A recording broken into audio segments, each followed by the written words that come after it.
Hey guys, I'm RNG Gamer. I play all my games randomly. Welcome to Beating the Backlog, where I go over the games that were picked for me to play randomly. We have 7 of them for you today, ranging from some really common, popular games to some pretty obscure stuff. So stick around, see if you find anything you like or want to avoid.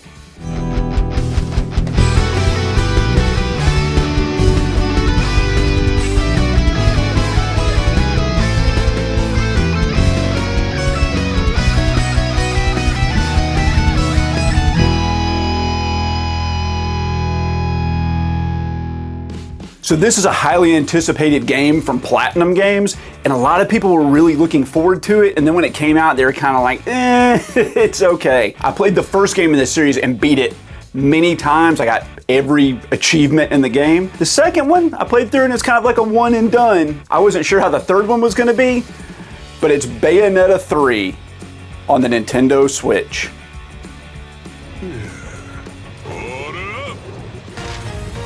You've never played a Bayonetta game before, they have some crazy stories. This time, the multiverse is under attack, like in every freaking thing that comes out these days, and Bayonetta and her buddies have to stop it. I'm gonna tell you right off the bat, this game started off the worst way possible, and it immediately gave me a bad impression.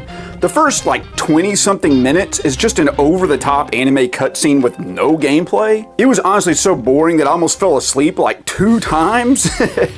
But after you get into the game, it's really just a fast combat-based action game. It has the classic witch time mechanic, which is back from the other Bayonetta games, where if you dodge at the last second, everything goes into like a slow motion bullet time sort of thing.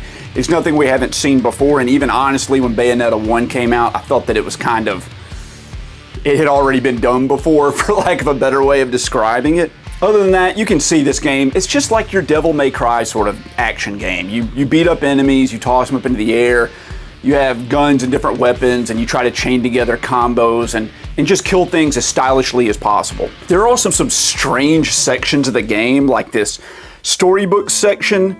It didn't look anything like the game. Come to find out, it was actually like a preview for the next Bayonetta game that came out, that Cereza game. I don't know, it's on my wish list. I don't know anything about it.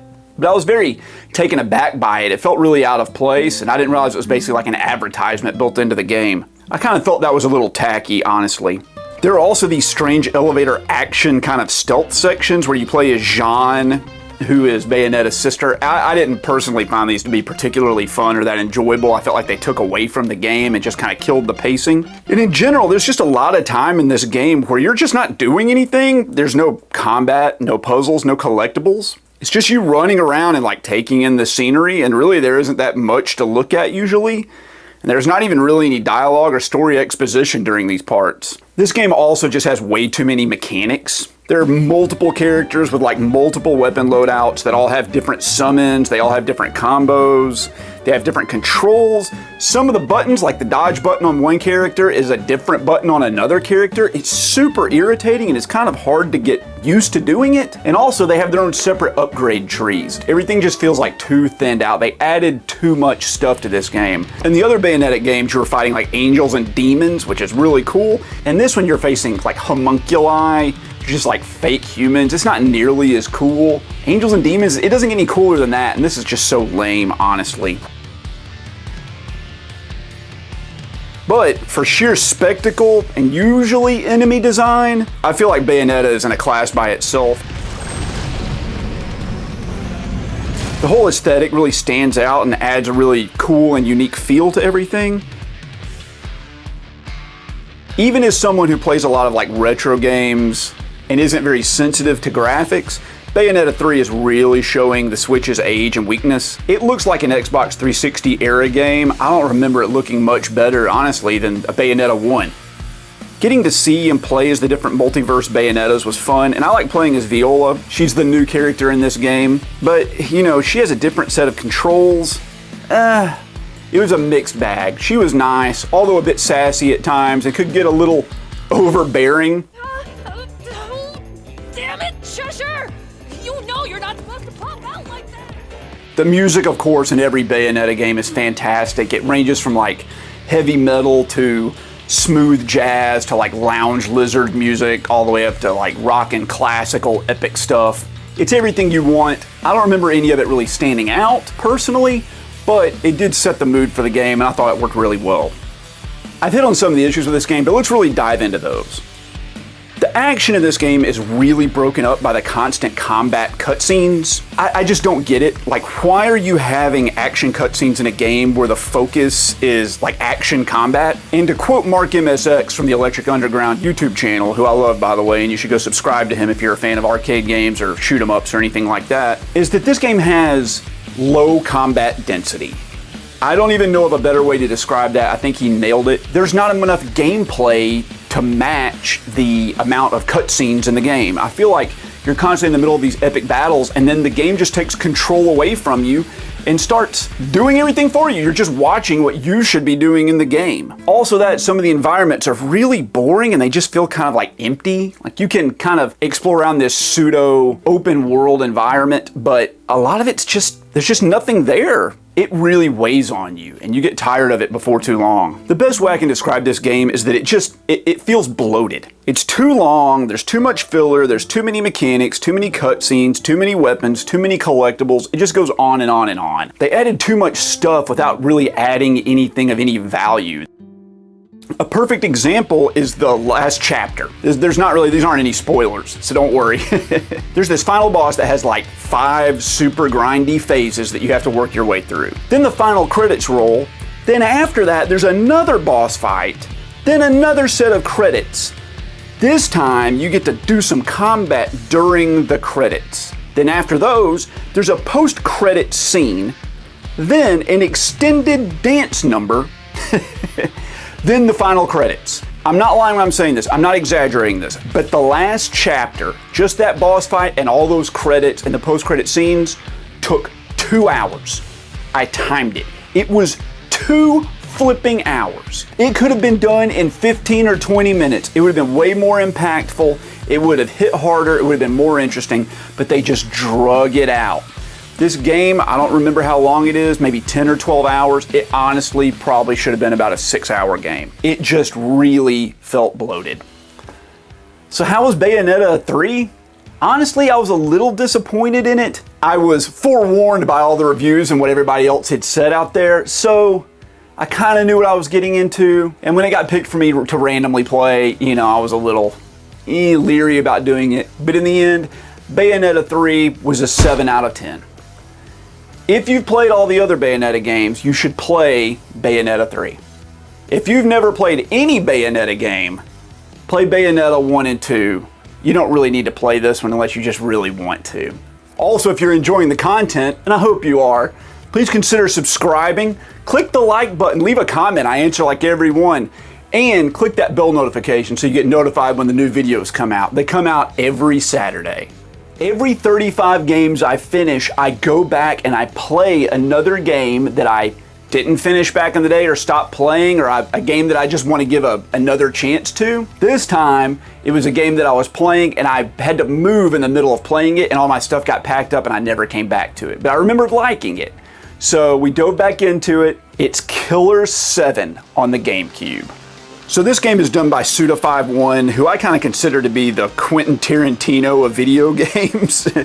And this is considered to be his breakout game because it was his first game outside of Japan, and it's considered to be one of the first examples of games as an art form, really. You play as this old wheelchair-bound guy named Harmon, and he has 7 different split personalities. Each one of them is a deranged killer, and they are like a hit squad called the Killer 7, and they have to assassinate targets for the government. That's the background of the game. We're already off to a crazy start. I will say this though, Killer 7 is the strangest game I have ever played. Not only in terms of its visuals, which are crazy, but also its gameplay. It's an adventure game where you gather items from like solving puzzles to open up new parts and make progress. Kind of like Resident Evil, but everything is on rails. You just select a direction and just kind of like auto run to the next point. And along the way, you hear laughing, which means enemies are nearby. You then go into like a first-person view and you have to try to shoot them down. In a way, the combat reminds me of Fatal Frame, if you've ever played that series before. As you kill the enemies, you gather blood and you use it to like level up your 7 different characters, which all have different strengths and weaknesses and gameplay styles. But you'll need to use all 7 of them to solve the puzzles and get through the game. So you can't just rely on one the whole time, like I tried to do at the beginning. The game's visuals are amazing. They have this like neat cel-shaded look that really holds up. I mean, this game's like over, or close to, is it over 20 years old now? Maybe? It looks really great and holds up well. The art style is fantastic and, like I said, very unique, and the sound design and music are incredible. The whole like unique playstyle and the atmosphere is really freaking awesome once you get used to it, which does take a little while, by the way. The first stage or two might take you a little bit. Some of the clues are kind of like esoteric to progress the game. If you have to look up a walkthrough here and there, I wouldn't fault you, I definitely did. A lot of people online are saying that you need to do that, but overall the game gives you a good sense of direction of what you need to do next once you kind of figure out its quote-unquote language. The whole story has this moral quandary about whether it's better to be loyal to your country or to do what's right. And the game is really focusing on that concept in terms of its narrative. As crazy as the narrative is and all over the place and nonsensical, I mean, you basically are playing as like a schizophrenic the whole time, right? With split personalities. But I thought that was a really good idea for a game. A couple of the low points of this whole experience are that like every boss fight feels like it has like some sort of puzzle gimmick to beat it. And that's fine here and there, but it's pretty much all of them here. There's no like just shoot the enemy till they die. There's something to it every time that you have to figure out. And sometimes it's just more of a like a cutscene you watch and you just press one button, you know?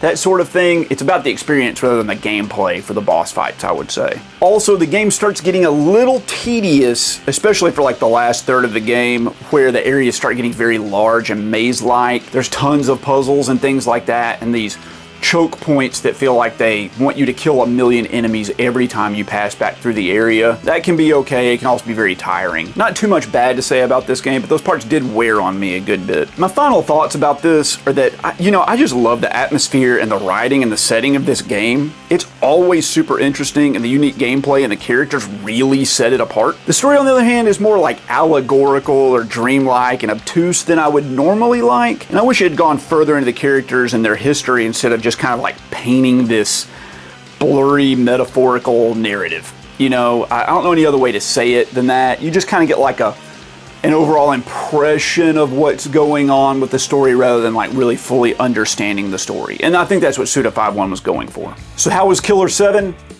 It was an amazing experience. I think it's the best of all the Suda 5.1 games I've ever played, and I've played a fair number of them. I would give Killer 7 on the Gamecube like an 8 out of 10. It's great, and I think you should play it if you're a fan of like art as a video game or just unique experiences. You can't go wrong with this, and it is weird. Let me tell you, it is weird.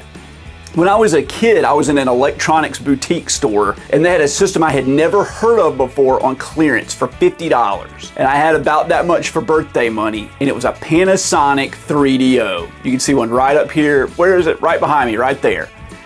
That's the Gold Star version, but the same console, don't worry about that. The games were just a few bucks, so I got the system and a few games, really enjoyed it. Weeks later, I was with my dad. We were doing he did construction, so we were at a construction job, and I was doing some work for him.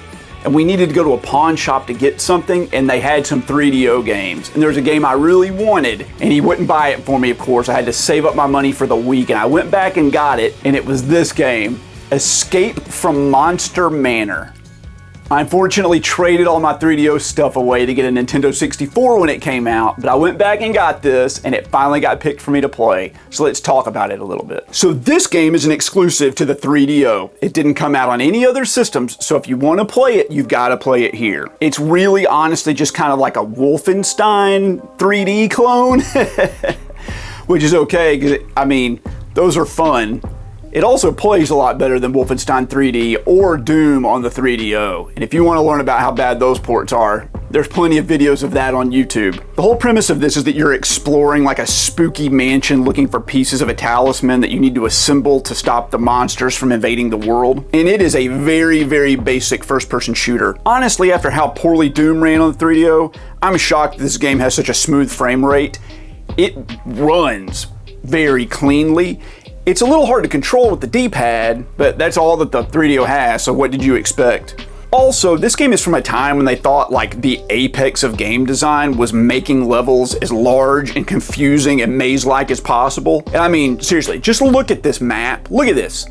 That's freaking stage 2. That is stage 2. What the crap?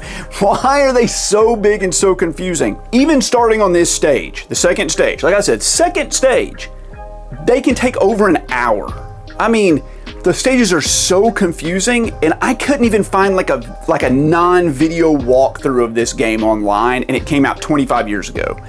And this includes GameFAQs, which basically has like multiple guides for every game ever made. Not this one.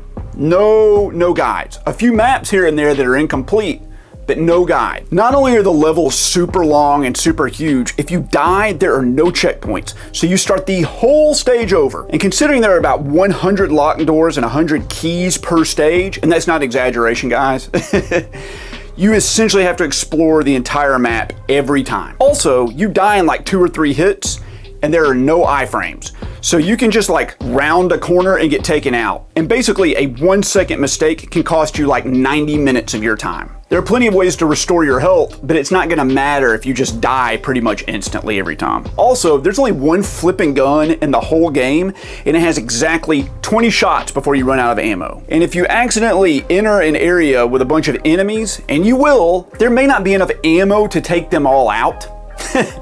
So you need to like know what's coming up beforehand so you can make sure you find ammo hidden around the stage, to make sure you have enough to go in there and then be able to retreat and get replenishments of your ammo to go back and finish them off while they're chasing you. Truth be told, this is one of the first FPS games ever made for a console, and I just don't think they had it figured out. I don't think they had figured out what made first-person shooters fun yet.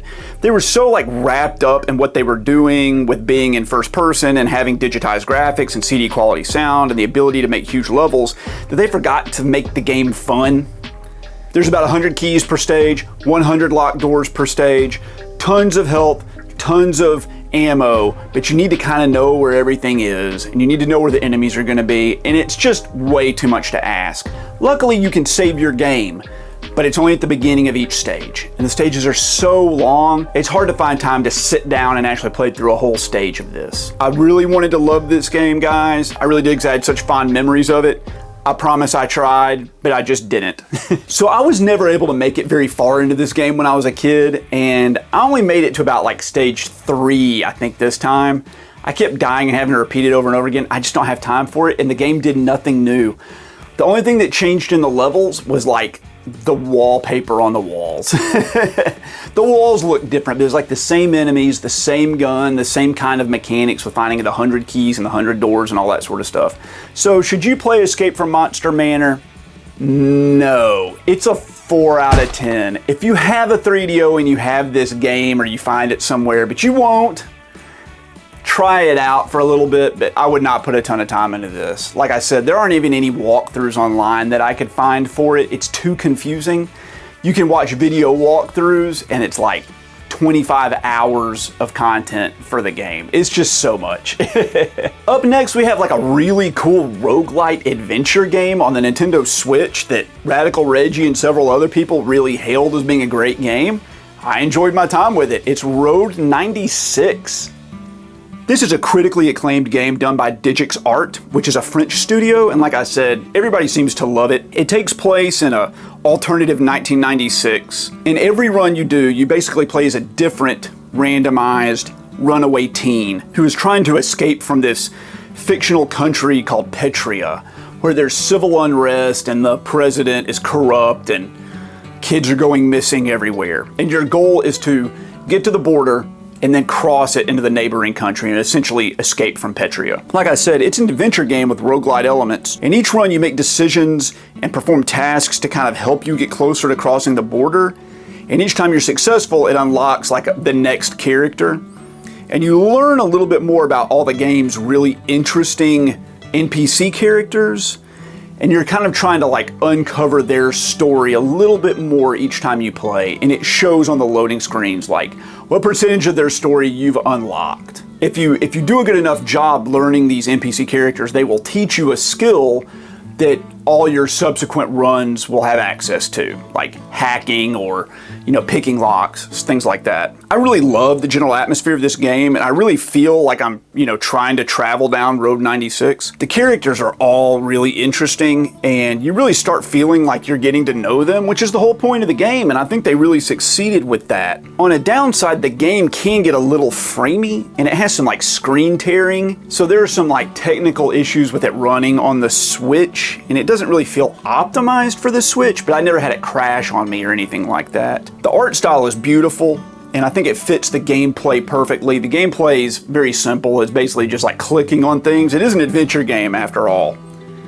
And I love like the chunkiness and the retro look to it, but in like a good way.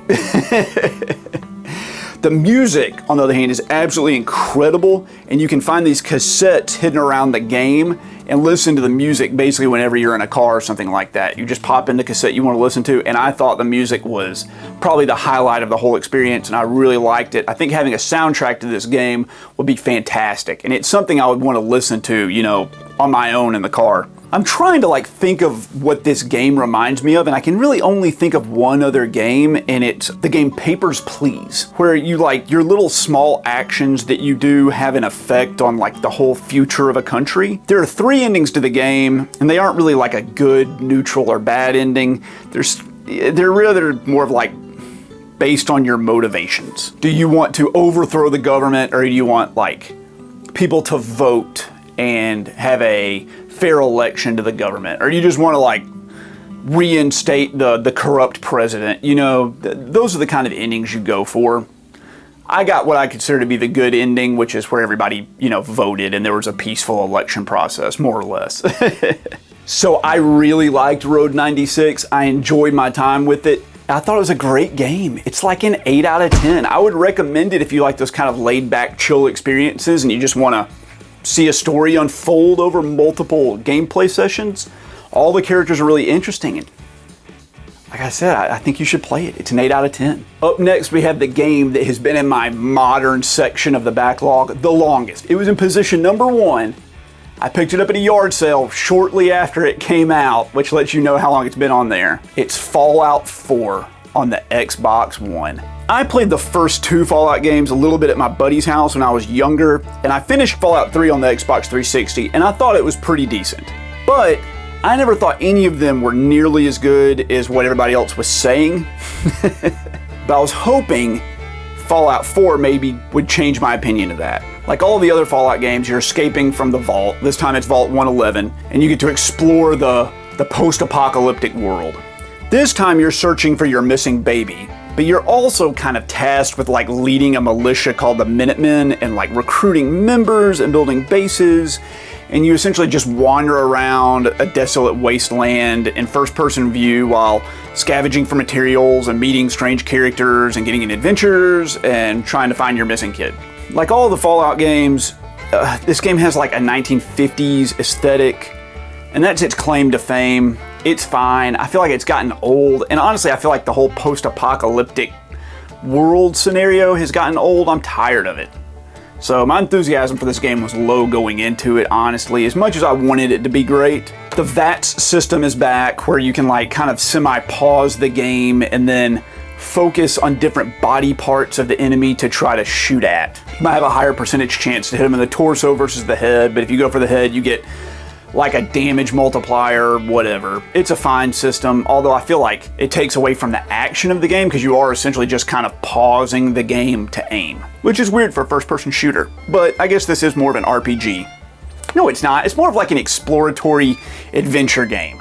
I do love that this time around the game has some color with like some much-needed auburns and like cerulean to liven things up. It's not just like gray and brown like Fallout 3 was. And the radio is great, of course, with its like vintage music that it plays. But like I said, I'm pretty burned out on the whole post-apocalyptic wasteland setting, and I wasn't really a huge fan of it to begin with. This game also doesn't have like frequent auto saves, so you need to constantly save, and this is another one of those like carryovers from computer RPGs where they want you to experiment and do trial and error and constantly save scum and do different things like that. I don't like doing that. I've never liked that in games. I don't like a lot of trial and error in that sort of sense. So that kind of turned me off to this. I'm also really burned out on like dialogue choices and having to like stare at some character talking to your character, and then they're like in these wooden poses where they don't move and it's just like lips clapping up and down, and then you pick like the good choice or the bad choice or the jerk choice. You know, like, we've seen that so many times and I'm just worn out with it. Also, I mentioned the VAT system earlier, and like I said, I'm tired of that too. I feel like it takes you out of the action. It kind of pauses the game, like I said, and that's not very fun. That's not fun. Like, at that point, it's turned into a turn-based RPG, right? Instead of just like picking like the action, like cast a spell, you're just selecting shoot head. And I don't want that in a first-person shooter, personally. I feel like that's not what they're designed to do. But more importantly, the reason that I'm kind of dogging on this the most, and those are all opinionated, you know, points that I'm making. Those are just my opinions about this game. It doesn't make it a bad game based on what I think about it. But what does make it a bad game, in my opinion, is the technical issues with this running on the Xbox One. I did not play it on other systems. I did not play it on PC. I did not download mods. I just played like the standard version, downloaded the patches. But this game has so many bugs and technical issues that it's like unplayable at times. It'll crawl into like single-digit frame rates that are so bad you can't even do simple things like walk up a set of stairs or walk through a door. It's just so choppy and you're zipping around trying to aim. It was awful. I really disliked that.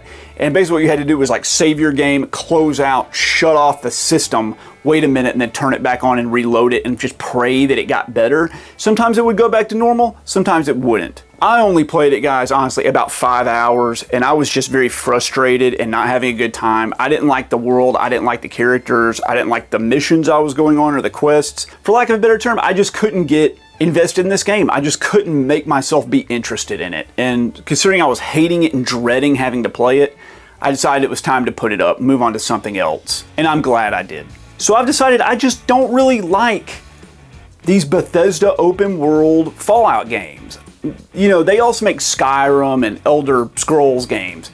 Those are okay, but even those I don't feel as strongly as everybody else does. And this just really doesn't do it for me. I'm sorry, I wish it did. The way I see it, this game is just kind of like a 5 out of 10. If you don't like this sort of stuff, you're just not gonna like it. This game's not gonna change your mind. If you like these like post-apocalyptic wander around kind of like experiment and see how you can break the game and what crazy stuff happens, you may love this. It may be a 10 out of 10 for you, but that's not the sort of stuff I like in a game. Pretty mediocre in my opinion. Up next, we have another Game Gear game. This is a game I didn't even really know existed until I bought this Game Gear collection from a woman. I was excited to try it out and try out my consoleized Game Gear, which you're gonna get to see the footage of right now. It's Sonic Chaos.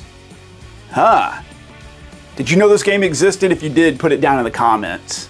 If you didn't, also put it down in the comments.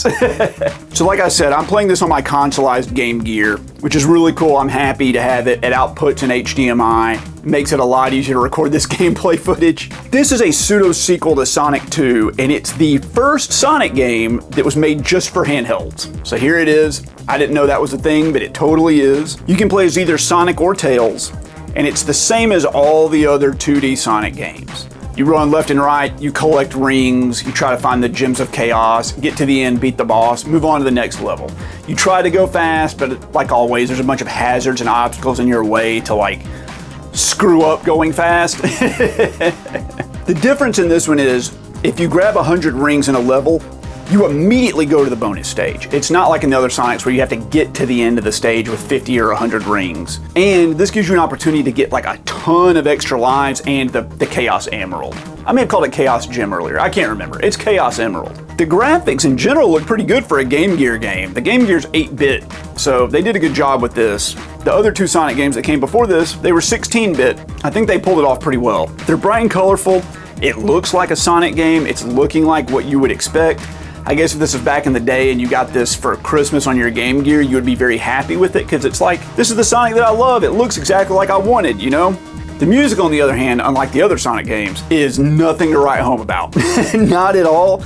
It's really boring and very forgettable, and honestly, I can't even remember how it goes as of the recording of this video, whereas I can sing like the music from Sonic 1 from memory, and I haven't played that game in years. Some of the downsides to this game, and they are ample, is that it has a fair amount of slowdown, which really makes the game hard to control. Because of the limitation of like the sprites on the screen of the Game Gear, when you get hit, only a handful of rings fly out for you to like recollect. You know, in the other Sonic games, it all works around where like you collect 50 rings, you get hit, 45 rings pop out, you try to recollect as many as you can in the next few seconds and keep going. In this one, even if you had like 99 rings and you get hit, only 4 rings or something like pop out. That actually adds some difficulty to the game because you can't get hit as many times, right? You're not collecting the majority of the rings you drop that let you keep going. And that's, you know, your life bar essentially in the Sonic games. This also means that grabbing 100 rings in a stage is really hard because there may only be like 150 rings total in the whole stage.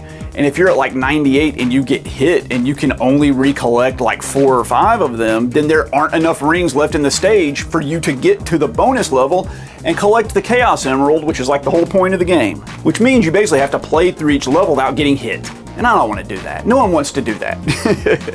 Sadly, also, the levels are just really boring and not much fun. And the terrible frame rate kind of like ruins the game. It makes it hard to platform and avoid and even hit enemies or jump and land on power-ups and things like that. After a couple of hours with this, I felt like I had played long enough. I made it like, I'm gonna say 65 to 70% of the way through the game. At that point, I was done with it. It's not as good as the other Sonic games, not by a long shot. I don't know how any of the other ones play on the Game Gear. I've never played them before. I'll dive into them when they get picked for me. So, should you play Sonic Chaos on the Game Gear? I would say no. It doesn't really offer anything that like the other Sonic games have in the past. It's kind of like an inferior version of those. The level design's bad, like it's hard to play. The frame rate's kind of wonky. Ugh. It's a 5 out of 10. It's pretty mediocre. It's pretty mediocre. That's a bummer.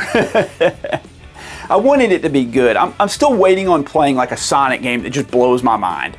The last time I did that was like Sonic 1 that I got for my birthday when I was a little kid. All right, guys, we're down to the last game. This one I did a full review of on my channel. So if you want to see that, go click on it, go find it. I put a lot of time into that game and a lot of time into editing that video, more than I've ever done before. It didn't do so well on the channel, even though I thought it was like one of my better videos. But it was about Atari 50, the 50th anniversary celebration on the PS5. Is that what it's called? Atari 50, the anniversary celebration on the PS5. And this was a gold star game, meaning I had to beat 10 other games to get a gold star that I can then spend to select a game I want to play. So that's kind of how I jumped it to the front of the backlog queue. Like I said, if you want to see me review each and every one of the games on this compilation, go find the review for this. I did it on my channel. This is just a compilation of the games from like Atari's past 50 years. It has like arcade games, console games, and even games that were never released before. There are handheld games on here. In total, there's 104 games on the compilation. And Digital Eclipse did this, and they've been kind of like killing it with their compilations that have come out recently. They really dive in and do a good job of showing what these games were really like on the original consoles that they came out on, and also providing a lot of good supplemental material to kind of flesh out everything around the game. Atari 50 is really kind of like laid out on a timeline where you explore through the history of Atari and all their games that they put out, you know, over the years.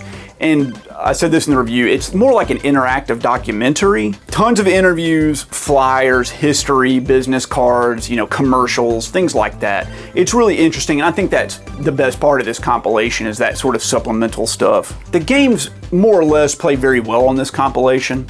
A lot of them were designed to be played with like trackballs or like a spinner controller, and you're stuck playing them with like the analog stick on the PS5, and that just does not work as well, and it kind of ruins a lot of the early games like Pong and Breakout and Centipede, things like that, that really need those specialized controls that you just don't have access to on the PS5. Also, a lot of the games like repeat. I think I played like Asteroids, you know, 20 times or something. Like we played Missile Command like 60 times. Not really, that's an exaggeration, but a bunch of times because it covers like every release on like the Atari 2600, the arcade, the Atari 5200, the Atari 7800, the Atari Lynx, the Atari Jaguar. Like it just goes on and on and on. You know, I personally feel like it's kind of like what did Atari in. They came up with like a good idea in the 80s and then they just basically milked that sucker till like then no one wanted to buy it anymore.